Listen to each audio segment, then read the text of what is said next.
Hey Joel, how you doing today? I'm doing well, Tim. How are you? Good. Hey, I appreciate you taking the time to meet with me today. Absolutely. I'm meeting with Joel Belding. He's a health insurance broker here in Northeast Ohio. He represents over 150 businesses. Joel, how did you get into the business? So, interesting story. I grew up in southern Medina. I grew up in Cloverleaf, went to Cloverleaf High School, and I was lucky enough to get a scholarship to play football at Northwestern. Went there, did that, had a great experience. And actually before we played Michigan, my senior year, I was approached by a gentleman the night before the game in the hotel. And he said, hey, if you're looking for an opportunity after college, and you want to move back home, I have something here for you. So that's kind of how I've got into doing it, and I've been doing it ever since. Almost done with my 8th year, so I'll be starting my 9th year here in March. Nice. Yeah. Nice. So. Yeah. So tell me about health insurance. Is the market more competitive now or less competitive since the implementation of Obamacare? That's the $1 million question. Yeah. And really the answer to that is it depends on who you are. So right now, as it stands today, the market is extremely competitive.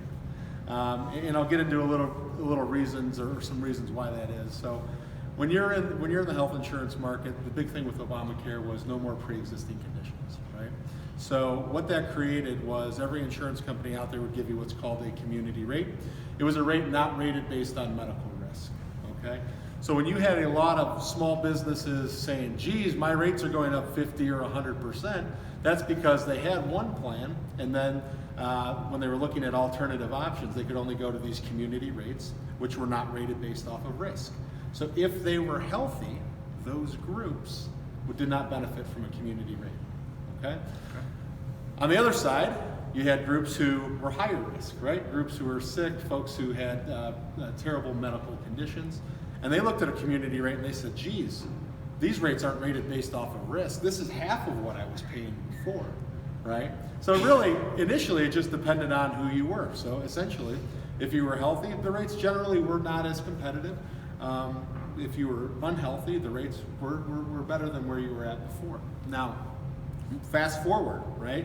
So we have all of these small businesses who are healthy, and they're like, geez, we can't find a competitive rate, right? So what do? Well, the insurance companies realize that there's groups with this strong risk out there that need an affordable option. So what they did was they found a way around healthcare reform or around Obamacare. And there's a couple different ways that they do that with some partially self-funded plans and creating some MIWAs. But at the end of the day, the important thing to know is right now, as it stands today, you have community rates, which are ideal for customers who have high risk. You have underwritten rates, which are ideal for customers who have low risk. So really, right now, we have kind of the best of both worlds. Okay. So the market is extremely competitive, more competitive now than it has ever been, and it's something that businesses should review on an annual basis. Now with that said, what's the average rate increase you see, and does that vary among insurance carriers? Absolutely, absolutely. So your average rate increase, to give you an example, so with Medical Mutual of Ohio, right? Their average rate increase is probably anywhere from 8 to 12%. This year with Anthem Blue Cross Blue Shield, the average rate increase is 25%. Whoa. So yes, it does. It varies on different carriers. It varies on their products. There's a lot of factors that go into it, and really the end result is never just take an insurance company's.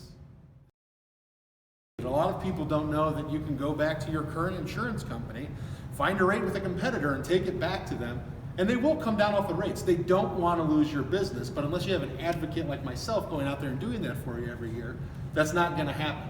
And you're going to get that 25%, and you're going to say, no, the rates went up 25%. Let's see where we can cut costs elsewhere, when really you should be cutting costs immediately with your current carrier. Is that all? Okay. Explain that okay? Okay. Now what are some strategies an employer could use to get the cost down? Yeah, You so mentioned one of them. absolutely. So that's number one, right? Shop the market every year, go back and renegotiate the rates. The other things that employers can do is make sure your employees are educated, okay? A lot of employees don't know that if you go to a urgent care facility, it's a lot less expensive than going to the emergency room. A lot might not know that, hey, there's a brand name medication with a generic equivalent. All of these dollars add up, all right? And the important thing is you need to control your costs internally, which is going to lead to more consistent renewals in a more consistent health plan for your 3 to 5 year benefit strategy. All right. Other things that employers will do is they'll implement a high deductible plan. Okay. So whether that's an HSA or an HRA, they'll go to the employee and say, okay, we have this higher deductible plan. Now we have to, now the employee is going to be more cost conscious when they're going out to have services done.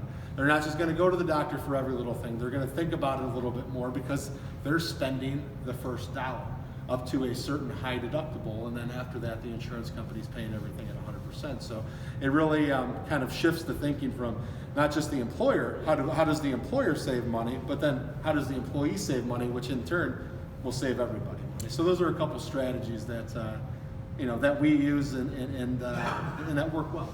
I like it. Now, outside of competitive rates, what else should an employer look for when looking for a trusted advisor like yourself? No, absolutely. So service is paramount.